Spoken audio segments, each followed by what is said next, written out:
হযরতে ওয়াসকুরনি চলে গেলেন, আমার নবী বাড়ির সামনে দাঁড়াইয়া চোখের পানি ছেড়ে দিলেন। তোরা কে কোথায় রে? আমার ওয়াসকুরনি আসছিল, তোরা বসতে দিলি না। লোকেরা বলেন, হুজুর কেমনে জানেন আসছিল? তোরা কথা জিজ্ঞাস না রে, আমার ওয়াসকুরনির চোখের পানির গন্ধ জমিনে পাওয়া যায়। যেই নবীর ভালোবাসার চোখের এক ফোঁটা পানির দাম আল্লাহর আরশের চাইতেও বেশি, যেই নবীর ভালোবাসার একটা ফোঁটা চোখের পানি যদি কারো জমিনে পড়ে, তার জন্য জাহান্নামের আগুন হারাম হইয়া যায়।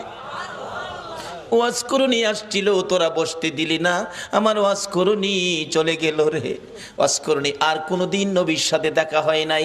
যেদিন আমার নবী জগৎ ছেড়ে চলে যাবেন, মদিনার রওজা পাকে শুয়ে যাবেন, তার আগে আগে আবু বকর, ওমর সাহাবীরা জড়ো হয়ে তাদের